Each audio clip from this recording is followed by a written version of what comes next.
একটা সময় ODI cricket ছিল বাংলাদেশের শক্তির জায়গা। সাকিব তামিমদের আমলে এই ফরম্যাটে বড় বড় দলকে সিরিজ হারিয়েছে বাংলাদেশ। তবে পঞ্চ পাণ্ডবের বিদায়ে ধীরে ধীরে ওডিআই ক্রিকেটের প্রভাব হারাচ্ছে টিম টাইগার। বর্তমানে ওডিআই নয় বরং টি-20 ক্রিকেটটাই বাংলাদেশের সেরা ফরম্যাট। দুই ফরম্যাটের সময়ের ব্যবধানে বাংলাদেশের উল্টো চিত্র নিয়ে বিস্তারিত থাকছে প্রতিবেদনে। ইংরেজিতে একটা প্রচলিত কথা আছে, টেবিলস টার্ন। বাংলাদেশ ক্রিকেটেও বর্তমান প্রযোজ্য হবে সেই কথা। বছরের পর বছর টি-20 ক্রিকেটে ভুগেছে বাংলাদেশ। অ্যাসোসিয়েট দলের সাথে বৈশ্বিক আসরে হারের রেকর্ডটাও আছে বেশ। সেই বাংলাদেশের সাম্প্রতিক সময়ে টি-20তে পারফরমেন্স ঈর্ষণীয়। অথচ যেই ওডিআই ফরম্যাট বিশ্বমঞ্চে বাংলাদেশের সম্মান বাড়িয়েছে, সেই ওডিআই ক্রিকেটেই ভুগছে টাইগাররা। সর্বশেষ কয়েক সিরিজ বিশ্লেষণেও তার প্রমাণ পাওয়া যায়। টি-20তে ঘর ও বাইরে মিলিয়ে সর্বশেষ 4 সিরিজের সবকয়টিতেই জয় পায় বাংলাদেশ। এই 4 সিরিজে বাংলাদেশ হারে মাত্র 2 ম্যাচে, ঘরের মাঠে 1 হারের সাথে বাইরে 1 হার।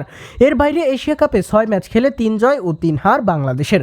পাকিস্তানের বিপক্ষে যেখানে বেশ লড়াই করেছিল বাংলাদেশ, সেই ম্যাচটা নিজেদের আয়ত্তে আনলে পরিসংখ্যানে থাকতে পারত এগিয়ে।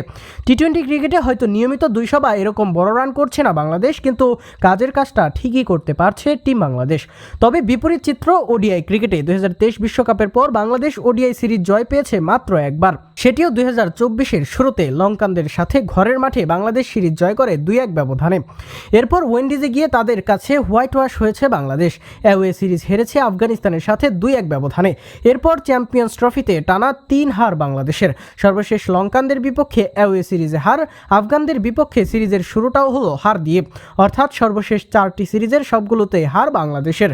শেষ 14 ম্যাচে জয় মাত্র 3টিতে, যেখানে টি-20 ক্রিকেটে শেষ 4 সিরিজ জয়ের পাল্লাই ভারী এই ফরম্যাটে। এই সময়ে প্রায় একই প্রতিপক্ষের বিপক্ষে সিরিজ খেলছে বাংলাদেশ দল। অর্থাৎ বর্তমানে টি-20তে বাংলাদেশ যে এগিয়ে সেটা স্পষ্টতই বোঝা যাচ্ছে। এর পেছনে বড় কারণ পঞ্চপাণ্ডবের বিদায়। পঞ্চপাণ্ডবের সময় এরা বিগ হিটার ছিলেন না, তবে এরা সবাই ছিলেন দারুণ স্ট্রাইক রোটেশনের ব্যাটার। বিশেষ করে সাকিব, মুশফিক, মাহমুদুল্লাহ মিডল অর্ডারে যে স্থিরতা এনেছেন, সেটা এই সময়ে বেশ মিসিং বাংলাদেশ দলের। অপরদিকে বর্তমান সময়ে ব্যাটসম্যানরা 6 হিটিংয়ে বেশ মনোযোগী। এই বছর 171 ছক্কা হাঁকায় বাংলাদেশ, যে কারণে টি-20 ক্রিকেটে স্ট্রাইক রোটেশনের দুর্বলতায় পার পেলেও ওডিআই ক্রিকেটে তা প্রতীয়মান হয়। ফলে ওডিআই ক্রিকেটে আগামী দিনেও যে বাংলাদেশকে ভুগতে হবে তাতে নেই সন্দেহ। এখান থেকে শিক্ষা নিয়ে দ্রুত সমাধানের পথ খুঁজতে হবে বাংলাদেশ ক্রিকেট ম্যানেজমেন্টকেই।